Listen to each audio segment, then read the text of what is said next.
Vamos ler o que diz a palavra do Senhor. O povo de Israel diz: venham, voltemos todos para Deus, o Senhor. Ele nos feriu, mas com certeza vai nos curar. Ele nos castigou, mas certamente nos perdoará. Daqui a uns 2 ou 3 dias, no máximo, Ele nos dará forças, novas forças, e nos porá de pé, e nós sempre faremos a sua vontade. Versículo 3. Vamos nos dedicar mais e mais ao Senhor. Tão certo como o sol nasce, Ele virá nos ajudar. Virá tão certamente como vêm as chuvas da primavera que regam a terra. Amém? Você crê que a palavra do Senhor ainda pode falar contigo nesta noite? Amém. Então feche os teus olhos e diga para Deus agora quais são as tuas necessidades, aquilo que você deseja estar ouvindo ou necessita estar ouvindo da parte de Deus nesta noite. E peça ao Senhor, porque o Espírito de Deus conhece o teu coração, o Espírito do Senhor sabe das tuas necessidades, e Deus pode nesta noite trazer uma palavra de restauração, uma palavra de transformação, de mudança para a tua vida. E em nome do Senhor Jesus, eu oro, Senhor, com a tua igreja neste momento, me colocando na tua presença, Senhor. E mais uma vez, eu venho aqui pedir perante este povo, Senhor, humildemente, diante de ti. Senhor, usa a minha vida. Toma, Senhor, a minha vida, a minha mente, o meu intelecto, Senhor, a minha voz. Toma, Senhor, todo o meu ser nesse momento como instrumento para transmitir a tua palavra à tua igreja. Ajuda-me, Senhor, nas minhas fraquezas, e que teu Espírito venha me fortalecer, Senhor, e também a tua igreja nesta noite, para que todos possamos ouvir com atenção, Senhor, aquilo que o Senhor tem para nos dizer. Em nome de Jesus, amém. Podemos assentar, irmãos. Meus queridos, antes de nós entrarmos nos versículos que nós acabamos de ler, vamos primeiro falar um pouco sobre o livro do profeta Oséias e sobre o seu autor. O profeta Oséias, a palavra Oséias significa salvação. E o profeta Oséias, ele viveu mais ou menos no século 8 a.C., ou seja, 800 anos antes do nascimento de Cristo. Ele foi contemporâneo de alguns profetas na Bíblia, como Amós, como Miqueias e também como Isaías. Esses profetas, eles todos profetizaram na mesma época, no mesmo tempo, em 2 nações. Enquanto Oséias e Amós profetizavam para a nação de Israel, Isaías e Miqueias profetizaram para a nação de Judá. O profeta Oséias, ele faz parte de um grupo, de um colegiado de profetas que nós podemos chamar de a última geração antes do cerco de Samaria e do cativeiro de Israel. Foi um dos últimos profetas a anunciar, a proclamar o juízo de Deus sobre uma nação e conclamar um povo ao arrependimento. Mas a palavra do Senhor mostra que o povo, embora por algumas vezes se arrependessem, mas depois eles voltavam novamente à mesma prática pecaminosa. Por isso o Senhor permitiu que a nação de Israel fosse levada ao cativeiro. Nos dias que o profeta Oséias estava profetizando, havia um sentimento sobre a nação de Israel. Embora o Senhor estivesse usando este profeta, como também os outros profetas, para falar ao povo acerca do arrependimento, mas as pessoas não tinham esse sentimento de culpa de quem estava em pecado perante o Senhor. A nação de Israel, o povo de Israel, eles estavam agindo como se tudo estivesse bom e perfeito, como se nada estivesse errado. Devido à distância que eles se encontravam do Senhor por causa do pecado, eles estavam com a mente cauterizada. Eles já não conseguiam mais se voltar para o Senhor, e ouvir o que o Senhor tinha para lhes dizer. Nós vamos ver que a história de vida do profeta Oséias é um retrato do quadro espiritual, do quadro moral, do quadro religioso em que vivia o Estado de Israel naquele tempo. Oséias é o profeta que se casou com a mulher errada. Por que se casou com a mulher errada? Porque ele se apaixonou e se casou com uma mulher adúltera por nome de Gomer. E esta mulher, ela vez ou outra, ela abandonava o seu lar e ela voltava para o meretrício. Mas o amor de Oséias era tão grande por essa mulher que ele ia ao encontro dela e buscava essa mulher de volta, trazia ela de volta, perdoava ela.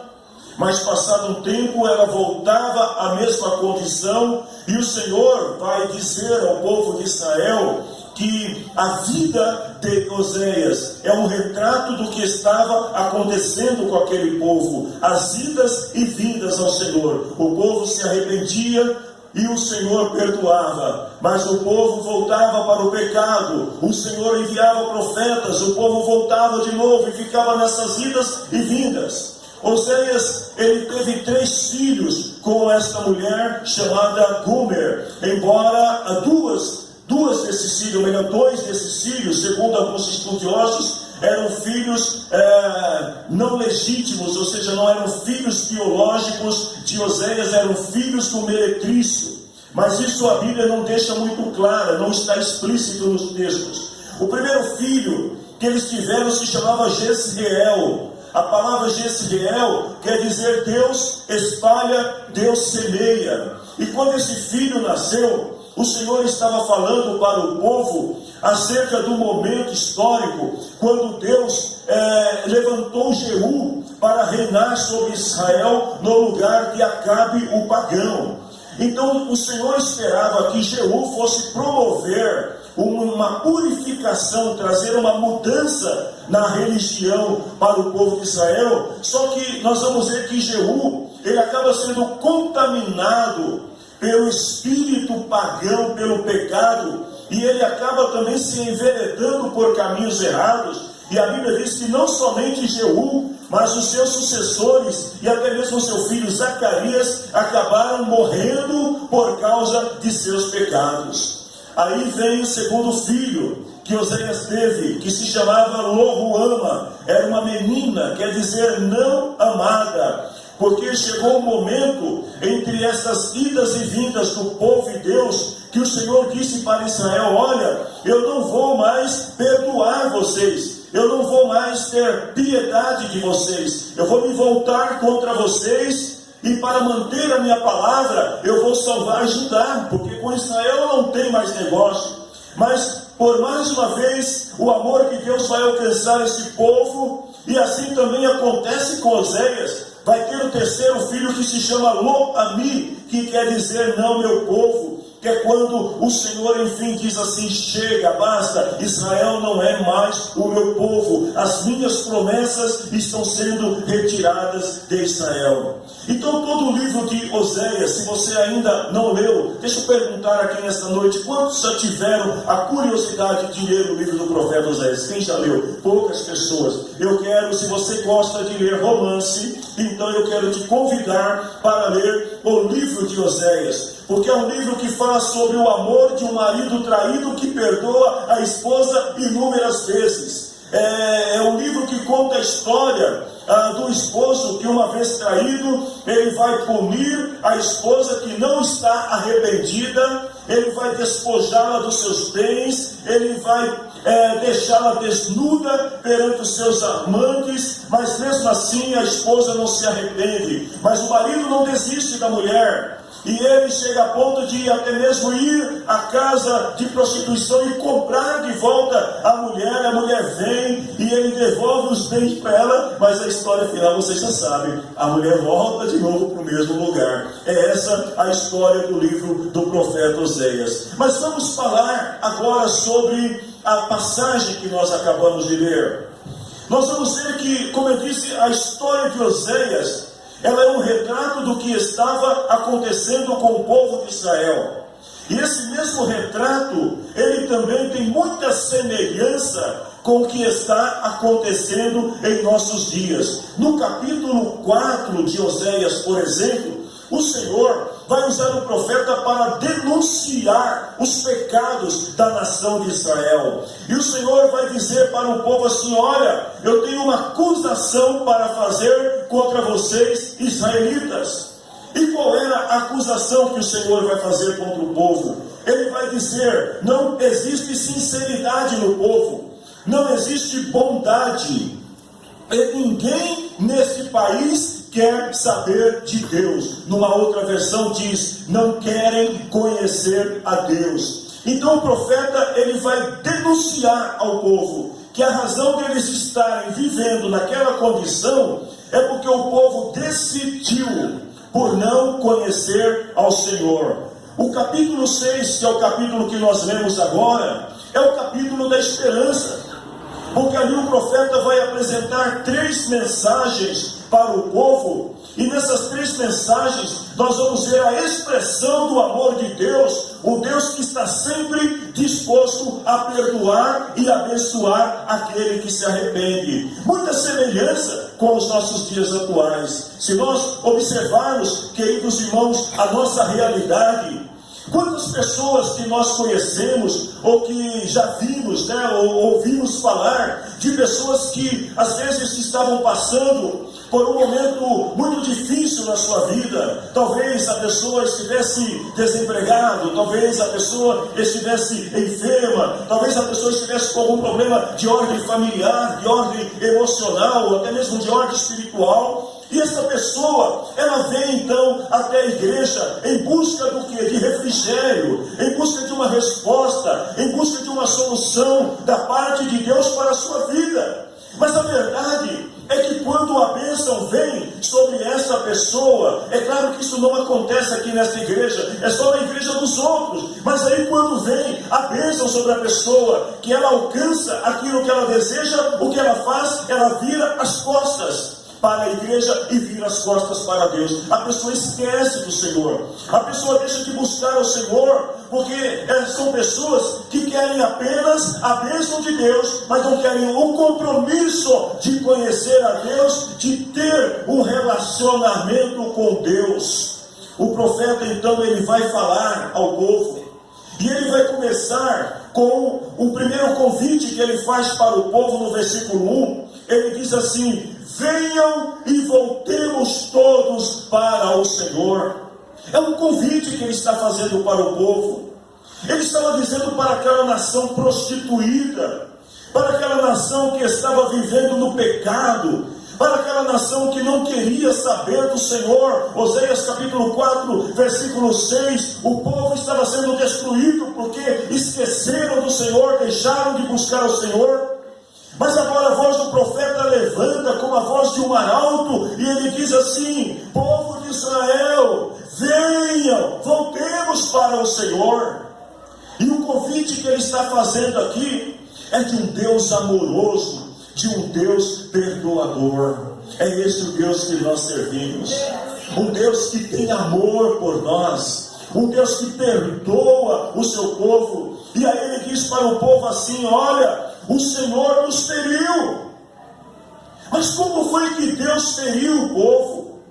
Deus feriu o povo quando o povo se voltou contra Deus e deixou de estar sob a proteção de Deus. Porque a palavra diz que onde habita o pecado não há presença de Deus. O pecado separa, distancia as pessoas de Deus. Então aquele povo estava desprotegido de Deus, não tinham a bênção de Deus, porque estavam andando errado, e por causa disso eles foram feridos por causa do seu pecado.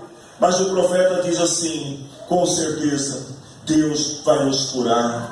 O povo estava seguindo o caminho do erro. E é interessante, se nós lemos o capítulo 4 do profeta Oséias, que nós vamos ver que não era somente o povo. Os profetas, os sacerdotes abandonaram os altares. Os profetas e os sacerdotes não queriam ensinar ao povo a verdade. O povo tinha consciência que estava sofrendo por causa do erro. Assim como a mulher de Oséias, a mulher adúltera que seguiu os seus amantes, e por causa disso ela perde a sua casa, ela perde a proteção do esposo, ela perde o carinho dos filhos, ela perde os seus bens, ela perde as suas vestes, ela perde a sua honra, ela é humilhada publicamente. Aquela mulher sabe que ela está naquela condição porque ela escolheu estar naquela condição. Foi ela que abandonou a casa do esposo. Mas mesmo assim, do mesmo modo que Oséias amava a sua esposa e estava disposto a perdoá-la, o profeta está dizendo para o povo agora: Deus está disposto a perdoar, Deus está disposto a curar, Deus está disposto a levantar aquele que está caído. Oséias, numa certa ocasião, ele vai ao encontro da sua esposa, mas ela tinha se vendido para o meretrício. Ela agora não é mais dona da sua própria vida, ela se vendeu para os seus amantes. Imaginem vocês a cena: Oséias chega naquele lugar e a esposa está com os amantes, e ele diz assim: quanto custa ela? E eles dão um preço, e a Bíblia diz que Oséias paga o preço para poder resgatar a mulher. E aí eu vou para a Bíblia em João capítulo 3, versículo 16. Porque a Bíblia diz que nós estávamos separados de Deus por causa dos nossos pecados, por nossa própria opção. Nós decidimos seguir o caminho do erro, do engano. Mas um dia o Senhor olhou dos céus à terra e falou assim: eu preciso resgatar a humanidade, eu preciso tirar de volta o homem e a mulher que está perdido. Quanto é que custa para resgatá-lo? E alguém diz: é preço de sangue, custa caro. E não é um sangue qualquer, não é um sangue de animal. A Bíblia diz que o Senhor olha dos céus à terra, procura entre os homens, mas não encontra um justo sequer. Não tem uma pessoa entre os seres humanos capaz de pagar o preço para que toda a humanidade fosse salva. E aí João capítulo 3, versículo 16 diz que Deus tem a solução, porque Deus é um Deus amoroso, um Deus perdoador. E a palavra diz que Ele então nos ama tanto, que Ele vai entregar o seu único Filho, Jesus Cristo, para que Ele venha e pague o preço pela nossa salvação, através do seu sacrifício, para que todo aquele que crê em Jesus não morra, mas tenha a vida eterna. E eu pergunto nesta noite: quantos estão livres por Jesus e podem adorar a Ele? Jesus pagou o preço. A segunda mensagem que o profeta vai trazer para o povo no versículo 2 é a mensagem que afirma que Deus restaura a pessoa quando há arrependimento. Queridos, não importa o pecado que a pessoa tenha cometido diante de Deus, se a pessoa se arrepender, se a pessoa se voltar para Deus, talvez você não tenha essa condição de perdoar alguém que te feriu. Talvez você não tenha essa condição de perdoar alguém que te traiu. Mas a palavra do Senhor diz que o nosso Deus, Ele não leva em consideração os nossos pecados. Ainda que nós tenhamos traído o Senhor quando nós pecamos contra Ele, mas o Senhor está sempre pronto para restaurar aquele que se arrepende. A pessoa, quando fica distante de Deus, qual é a condição de alguém que está distante de Deus? A pessoa fica prostrada, a pessoa fica desanimada, a pessoa fica enferma. O povo de Israel estava nessa condição. O povo não tinha força para se levantar, para ir ao templo. As pessoas passavam, olhavam, mas não tinham força para chegar até o templo. Os sacerdotes, os profetas, não queriam mais saber de profetizar a verdade para o povo. O povo estava desanimado, o povo estava doente, enfermo. E ainda voltando para o capítulo 4, o profeta denuncia alguns pecados que estavam acometendo o povo. Ele diz assim que o povo estava seguindo o caminho da mentira. Alguns estavam seguindo o caminho da falsidade. Outros entraram pelo caminho da maldade, do orgulho, da embriaguez. Outros começaram a adorar deuses pagãos. Alguns se tornaram avarentos. Outros passaram a odiar. Outros se tornaram infiéis. Outros estavam praticando roubo. E por fim, o profeta diz que muitos perderam o juízo, perderam a razão, a consciência. O povo está totalmente desolado. O povo está sendo saqueado pelos inimigos. Não existe esperança para o povo, porque o povo estava diante de Deus. E aí eu pergunto para vocês: alguma semelhança com o mundo que nós estamos vivendo? Alguma semelhança com a realidade que todos nós vivemos? O pecado, queridos, ele cega a pessoa. Ele cega a pessoa para a verdade. O pecado deixa a pessoa sem visão daquilo que é certo, daquilo que é correto. O pecado causa desânimo. Salmo capítulo 40, versículo 2 e versículo 3. Olha o que o salmista diz: eu estou rodeado por muitas dificuldades, tantas que eu nem posso dizer quantas são. Fui apanhado, olha a palavra que o salmista diz: fui apanhado pelos meus próprios pecados, e quase não posso mais enxergar.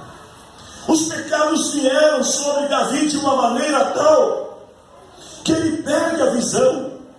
Ele não consegue mais enxergar literalmente aquilo que estava acontecendo ao seu redor.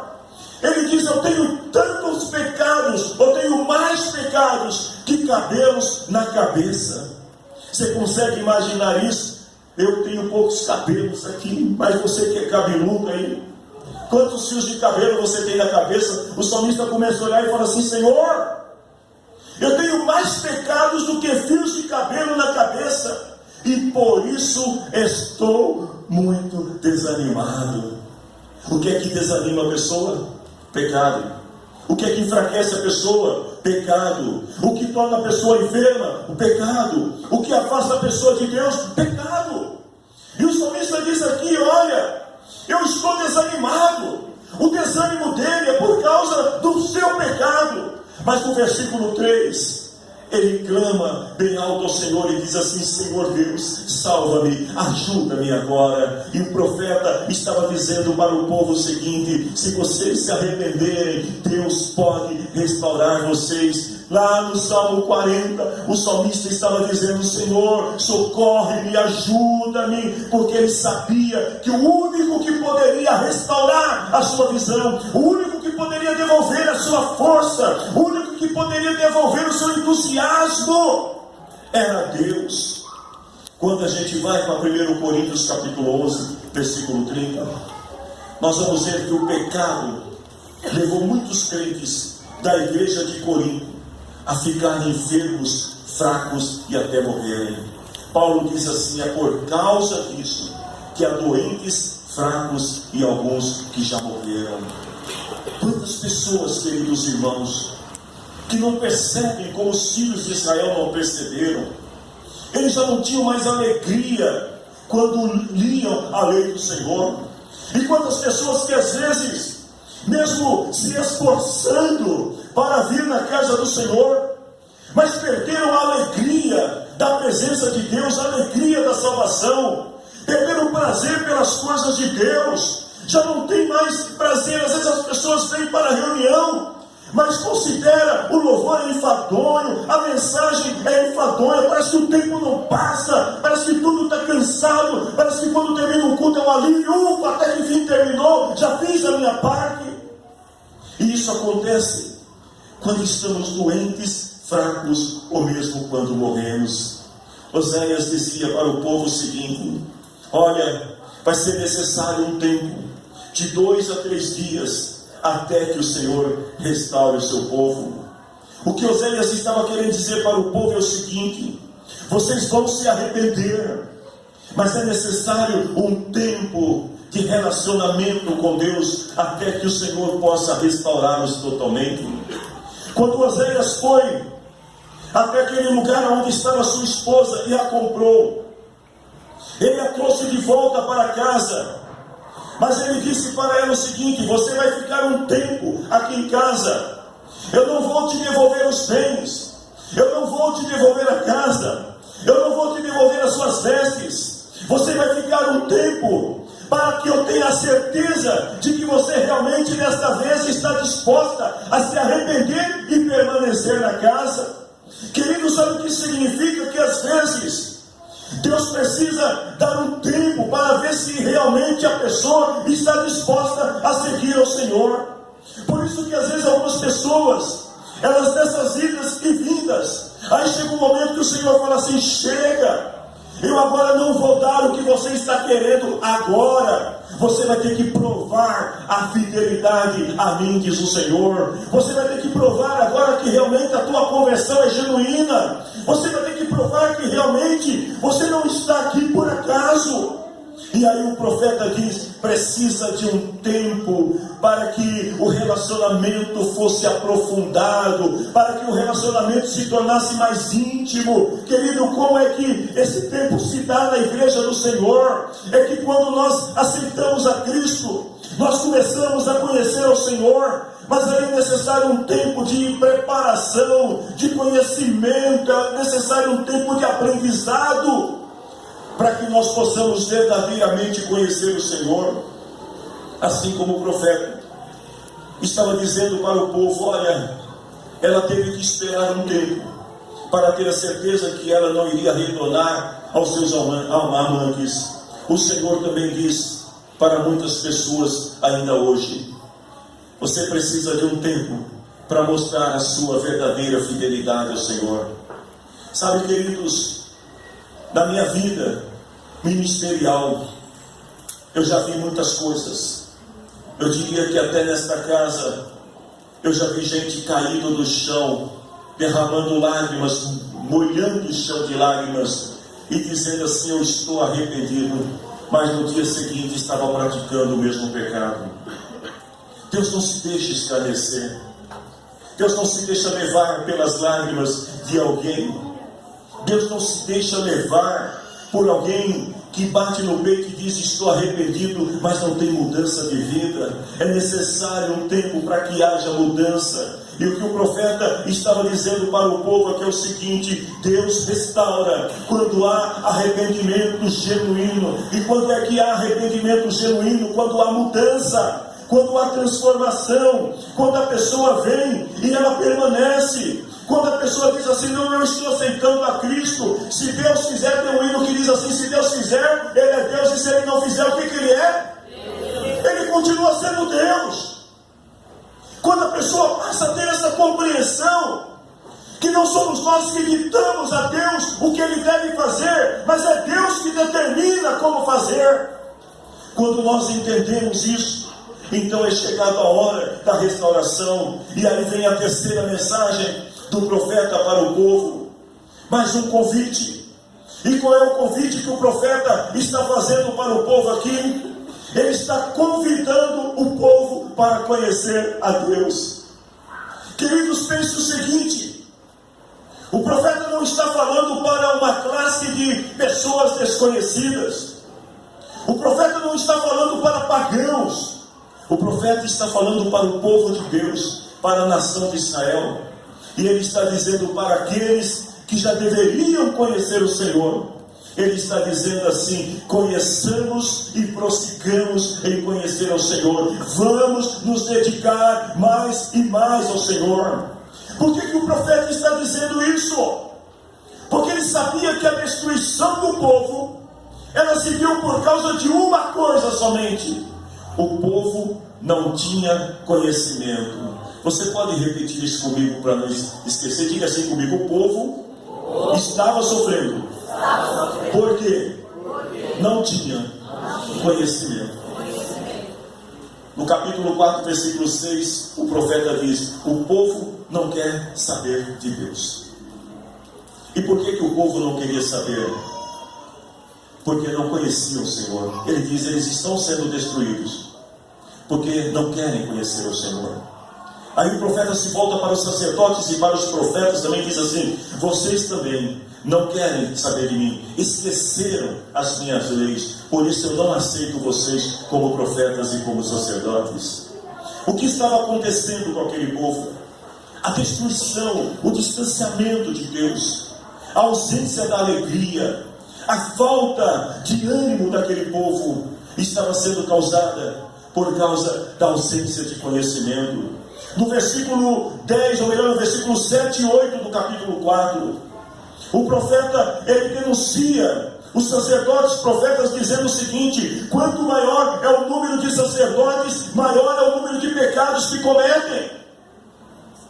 O profeta estava dizendo: levanta um sacerdote aqui, e ao invés de ele estabelecer a ordem, em vez de ele estabelecer, a pregar a lei do Senhor, o que é que o profeta faz? Ele pega.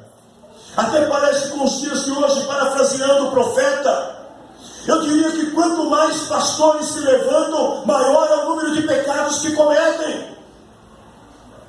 Todo dia abre uma igreja, todo dia se estabelece um núcleo, todo dia abre uma nova casa de discipulado, mas não tem mudança, como acontecia naqueles dias. E o profeta diz: eles ganham a vida à custa dos pecados do povo, por causa disso querem que o povo peque.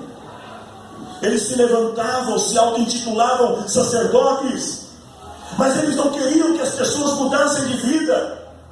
Eles queriam que as pessoas permanecessem na ruína, na desgraça, que as pessoas permanecessem sem conhecer a Deus, porque eles se alimentavam do pecado daquelas pessoas.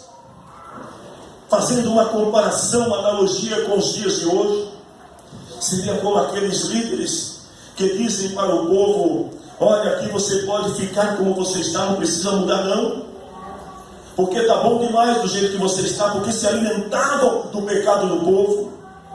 O povo precisava mostrar uma conversão, e o profeta está dizendo aqui que não bastava retornar, ou seja, não bastava dizer assim: Senhor, nós vamos voltar como aquela esposa que tinha traído a adúltera, voltou para casa.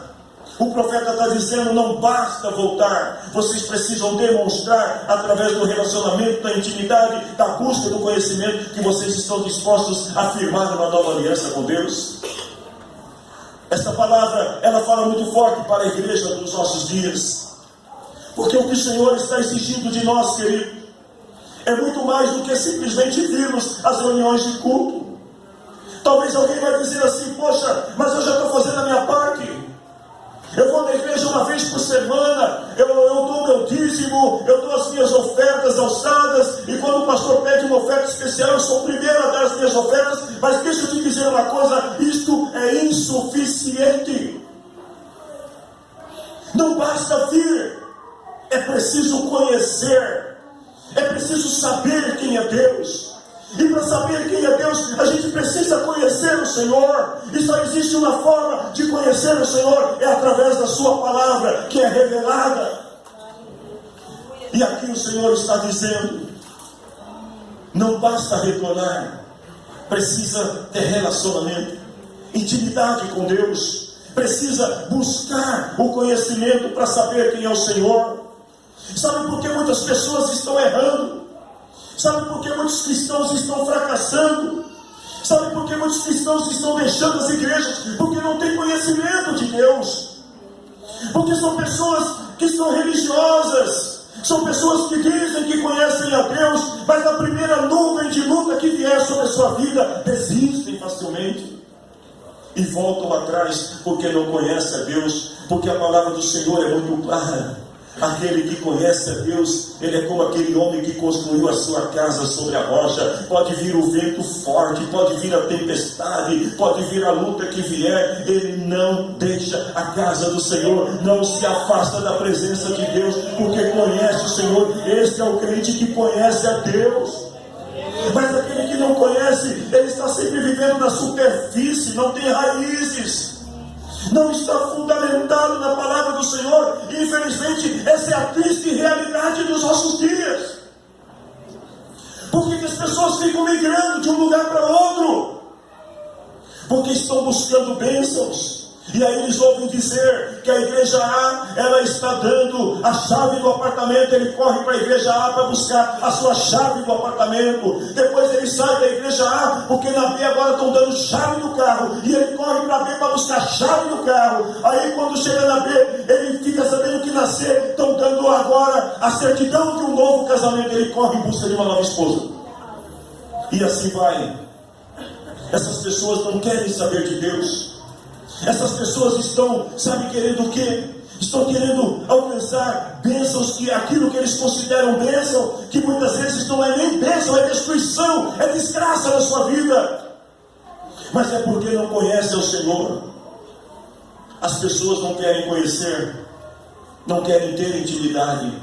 Porque escute o que eu vou lhes dizer, irmãos: ter conhecimento gera relacionamento. Quem tem relacionamento gera intimidade, e quem tem intimidade gera comprometimento. Quem tem comprometimento gera sujeição, gera revelação, e muita gente não quer ter isso. Querem parar na instância da bênção. Para o povo voltar ao Senhor, eles precisavam conhecer o Senhor. Se você puder, guarde esta palavra contigo. Aliás, repita comigo para você não esquecer. Diga comigo assim: sem o conhecimento, não teremos a revelação de Deus. Sem a revelação de Deus, não alcançaremos a plenitude das bênçãos. Amém, querido? Você crê nisso? Então aplaude o nome do Senhor por isso.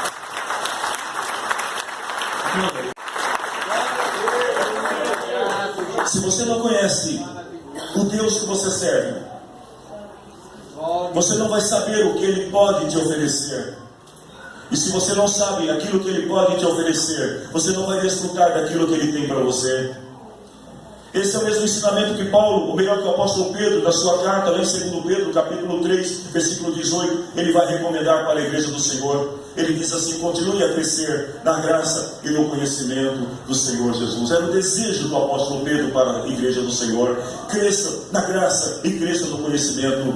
A mensagem do profeta, ela não é uma mensagem só para o povo. Aliás, não é uma mensagem só para os sacerdotes, ela é uma mensagem também para o povo. Porque talvez o que o povo estava dizendo naqueles dias era o seguinte: olha, nós não conhecemos o Senhor porque não tem profetas, não tem sacerdotes que nos revelem o Senhor. As pessoas estavam alegando ignorância porque não tinha quem pregasse a palavra do Senhor. Então o profeta agora, ele muda o discurso, porque ele poderia muito bem dizer assim: profetas e sacerdotes venham e conheçam o Senhor. Mas não, ele está convidando a nação, o povo, ele está dizendo: o povo de Israel, venhamos, vamos nos dedicar em conhecer mais o Senhor, vamos conhecer e vamos prosseguir em conhecer o Senhor. O convite para conhecer não é para uma classe seletiva. O convite para conhecer é para todos. Era para as crianças, era para os jovens, era para os adultos, era para os anciãos. Ele estava dizendo para todo o povo. Ninguém poderia se isentar, ninguém poderia dizer assim: ah, eu não sei, eu não conheço porque ninguém me falou. Porque o convite era para todos. Quando a gente vai lá para Mateus capítulo 24, versículo 4 e versículo 5, Jesus, ele vai ensinar os seus discípulos sobre a importância de conhecer para não ser enganado. Quem conhece, se você puder dar um toque no teu irmão aí que está quase perdendo a atenção na mensagem, dá um toquezinho nele e fala para ele assim: quem conhece não se engana. É assim ou não é? Quem conhece não se engana. Mateus capítulo 24, Jesus, ele diz assim para os seus discípulos, 24, 4 e 5: tome cuidado para que ninguém engane vocês, porque muitos vão aparecer fingindo e até dizendo: eu sou o Messias, e enganarão a muitas pessoas. O que Jesus estava querendo dizer para os discípulos é o seguinte: se vocês me conhecerem, vocês vão conhecer a minha voz, vocês vão conhecer a minha palavra, e vocês vão saber discernir o Cristo verdadeiro do falso Cristo. Quando a gente vai para a igreja de Colosso, Paulo também estava orientando os irmãos em Colossenses capítulo 2, versículo 8. E ele fala para os irmãos sobre o perigo do conhecimento humano. Ele diz assim, que ninguém os torne escravos por meio de argumentos sem valor que vêm de sabedoria humana. O que Paulo estava querendo dizer para esses irmãos é o seguinte: tome cuidado, porque o conhecimento humano, a filosofia, ela pode envolvê-los e pode enganá-los. Você pode estar ouvindo alguém falar palavras que aparentemente são doces, que aparentemente são boas, mas essas palavras não são de Deus, não procedem de Deus. Então ele diz assim: tome cuidado para você não virar escravo de argumentos sem valor que vem de sabedoria humana. E lá em Efésios, no capítulo 5, versículo 6, Paulo continua falando sobre o assunto, sobre o mesmo tema. E ele diz assim: que ninguém engane vocês com conversas tolas. Ou seja, a pessoa que tem conhecimento de Deus, ela não se deixa enganar nem pelo conhecimento do outro. Ela não se deixa enganar por alguém que se apresenta falando em nome do Senhor, e ela não se deixa enganar por alguém que tem fala mansa, porque ela conhece a palavra do Senhor e ela sabe qual é a verdadeira vontade de Deus para a sua vida. Eu estou terminando esta palavra, mas meia hora, uma hora eu termino a mensagem, amém, irmãos? A resposta de Deus. Isso eu quero que você também diga comigo. Se você quiser, você pode até anotar. Porque quando eu estava escrevendo esta palavra, me veio ao coração esta frase que eu gostaria de compartilhar com vocês. Diga comigo assim: a resposta de Deus depende do nível de conhecimento que a pessoa tem de Deus. Sabe por que tem muita gente que não consegue ouvir ou receber a resposta de Deus? Porque não conhece a Deus. Porque o Senhor fala. Deus pode usar uma pessoa na rua para falar com você. Deus pode usar uma situação para falar com você. Deus pode usar alguém na telinha da televisão do outro lado para dizer uma palavra que é para você. Deus pode usar uma criança para falar com você. Pode usar alguém dentro da condução para falar com você. Deus pode usar qualquer pessoa ou qualquer coisa para falar com você. Mas a resposta só depende do nível de conhecimento que a pessoa tem de Deus. Porque se a pessoa não conhece a Deus, ela não vai conseguir discernir a voz de Deus. E o Senhor vai estar falando com ela, mas ela vai estar olhando para o outro lado, ela vai estar desatenta. Por quê? Porque ela não sabe que é Deus que está falando, porque não conhece a voz de Deus. A pessoa somente saberá o que Deus tem para ela se ela conhecer a Deus. Oséias sabia disso, e por isso no final do versículo 3, ele deixa bem claro para o povo que Deus tinha riquezas incomparáveis para o seu povo. Eles só precisavam conhecer aquilo que Deus tinha para lhes dar. O ministério de louvor vem à frente em nome do Senhor. Versículo 3, ele diz assim: tão certo como nasce o sol, ele virá nos ajudar, e virá tão certamente como vêm as chuvas da primavera que regam a terra. Deixa eu te fazer uma pergunta. Como é que você sabe que vai chover? Você olha para o céu, não vai na onda do clima-tempo não. Aí você olha para o céu, e aí você vê a nuvem se formando. Aí os mais antigos têm o costume de dizer assim: esse ventinho é ventinho de chuva. É assim ou não é? A pessoa mais antiga, ela está tão acostumada que ela sente aquele ventinho e fala assim: esse ventinho é de chuva. Porque a pessoa sente. E por que ela sente? Porque ela vê e o vento sopra. O que o profeta estava querendo dizer aqui? Ele tinha muita certeza que Deus viria em socorro do povo. E como é que Deus viria? Com as chuvas de primavera que vêm sobre a terra. O que ele estava querendo dizer para o povo? Olhe à sua volta e veja as nuvens que estão se formando. Essas nuvens são nuvens de bênçãos que estão vindo para trazer a bênção de Deus sobre a sua vida. Mas você precisa saber que esse ventinho é ventinho de chuva. Eu quero te convidar para se colocar em pé em nome do Senhor. Quem busca conhecer o Senhor descobre os seus segredos. Colossenses capítulo 2, versículo 2 e versículo 3. No finalzinho do versículo 2, Paulo diz assim: eu trabalho, é o ministério de Paulo, para que o coração deles se encha de coragem e eles sejam unidos em amor, e assim fiquem completamente enriquecidos com a segurança, olha a palavra de Paulo aqui, com a segurança que é dada pela verdadeira compreensão do segredo de Cristo. O que Paulo está dizendo aqui? Que quem conhece o segredo de Cristo, ou o segredo de Deus, ele tem segurança.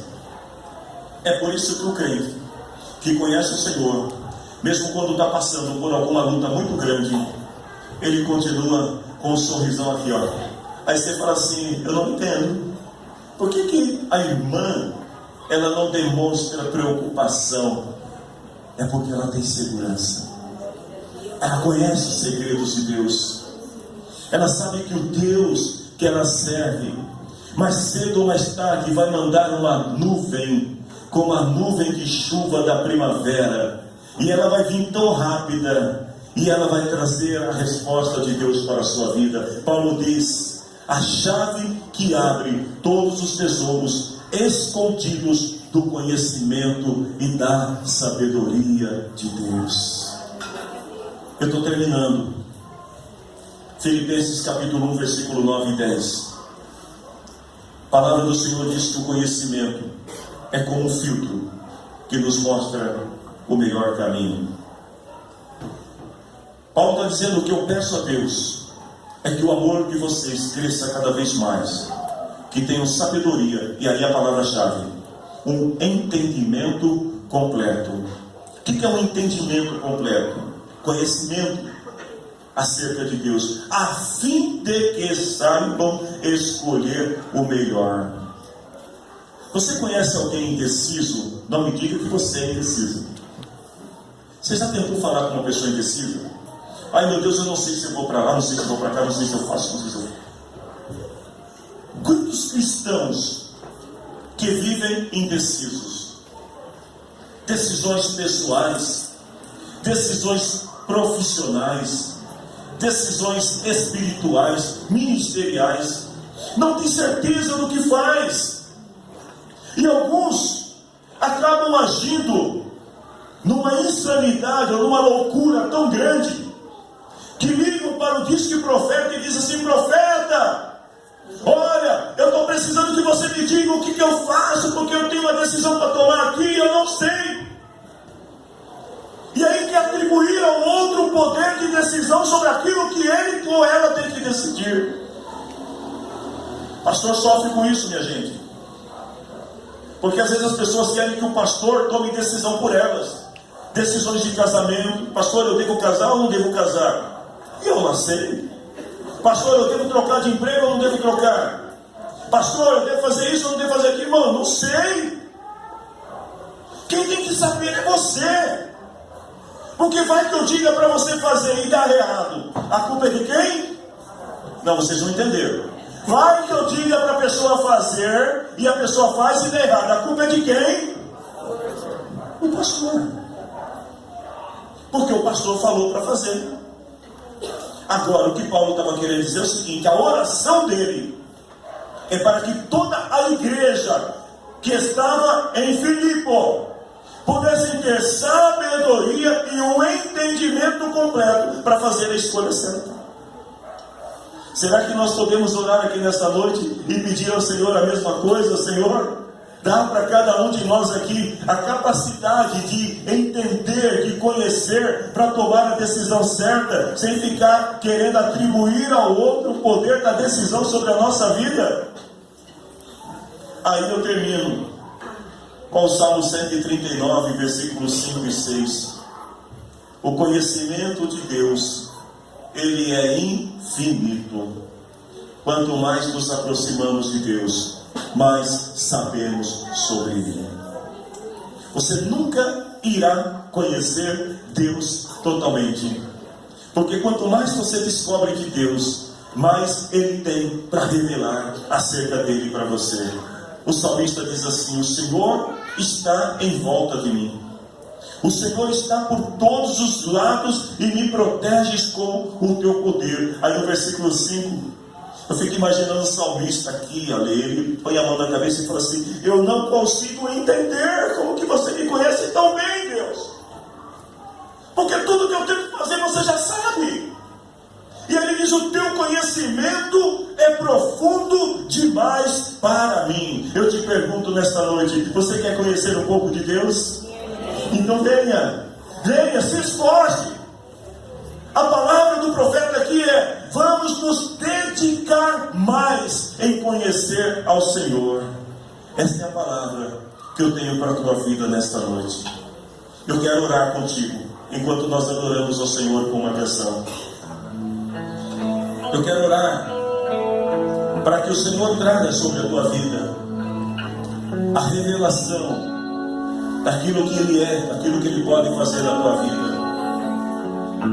Querido, eu quero te convidar nesta noite para você mergulhar no conhecimento de Deus, para você se tornar um discipulador, para você aprender a discipular alguém, porque através do discipulado você vai conhecer coisas importantes de Deus que talvez você ainda não conheça, ou que talvez estejam adormecidas aí na sua mente. Eu quero te convidar para você ser um aluno da escola bíblica, porque na escola bíblica você pode, junto com os outros, descobrir coisas novas acerca de Deus. Eu quero te convidar para vir nas reuniões semanais da igreja, porque nas pequenas reuniões nós aprendemos, nós nos relacionamos, nós passamos a conhecer mais do Senhor.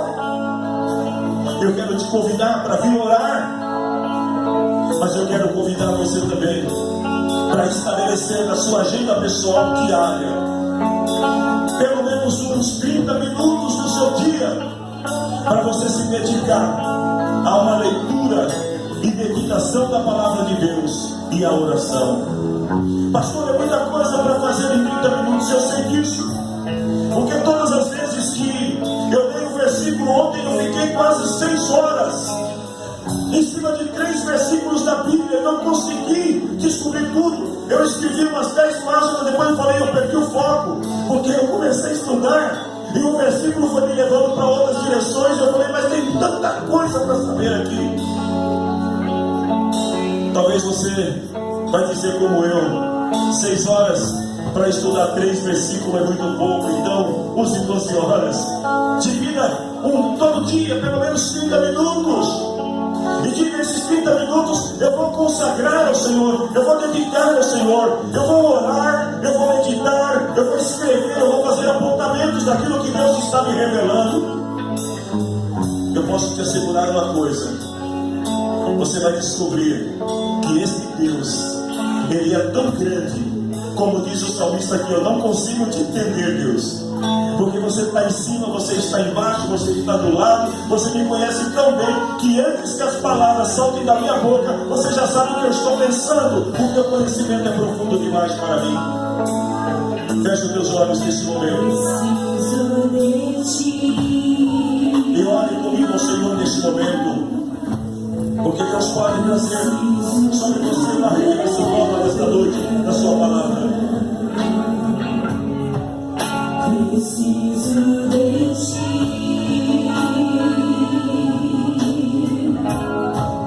quebranta meu coração, como uma rosa anseia por águas, assim tenho sede. Coração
comigo nisso.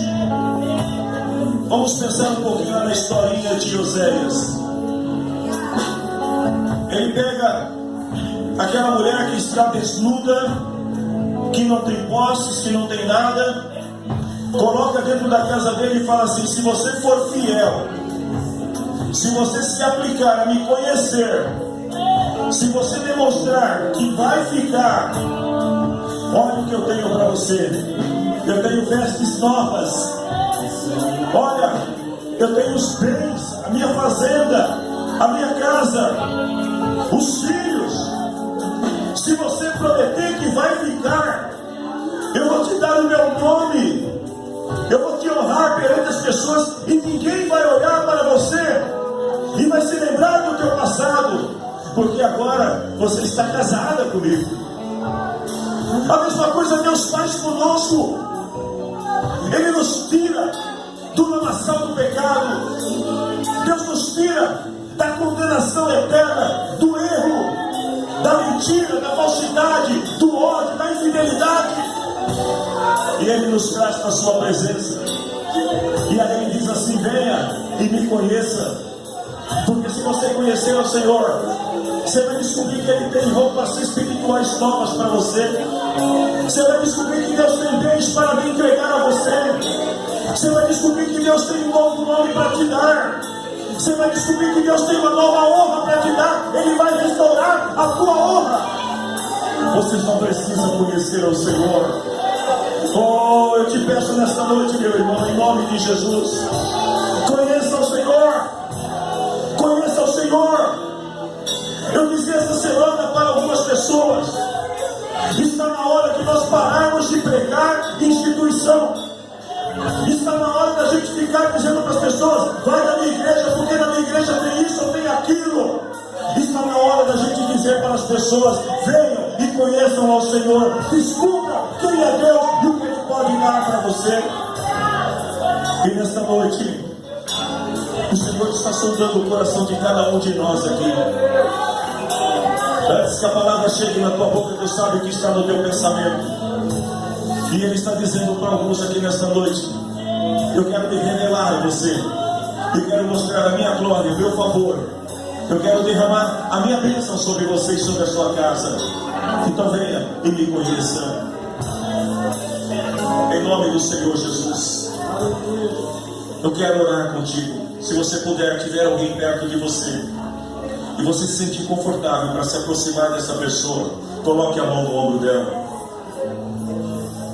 Eu gostaria que nesse momento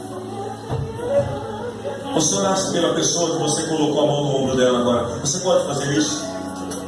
Você pode dizer uma palavra de Deus para a vida dessa pessoa agora? Porque o conhecimento não se dá apenas através da Escritura. O conhecimento também se dá através da oralidade, da palavra. E nesse momento Deus quer usar pessoas aqui nesta casa para falar com outras pessoas. Agora é o momento onde a palavra de Deus, ela não sai do altar, mas agora ela sai daí onde você está, da tua boca, sobre a vida de quem está do teu lado. Se você crê nessa palavra agora, em nome do Senhor Jesus, ore por essa pessoa enquanto o ministério canta. Em nome de Jesus. Comece a orar agora. Libere ao chão de Deus que está sobre a tua vida. A palavra que o Senhor coloca sobre a tua boca agora. Oh, aleluia.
você que nesta noite você possa sair daqui com essas 3 palavras. Primeiro, Deus, Ele te ama e te perdoa. Não esqueça disso. Deus te ama e te perdoa. Segundo, lembre-se que Deus restaura a tua honra e a tua sorte quando há arrependimento genuíno.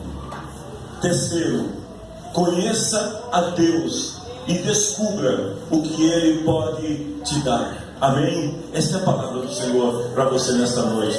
Levante a sua mão assim ao céu.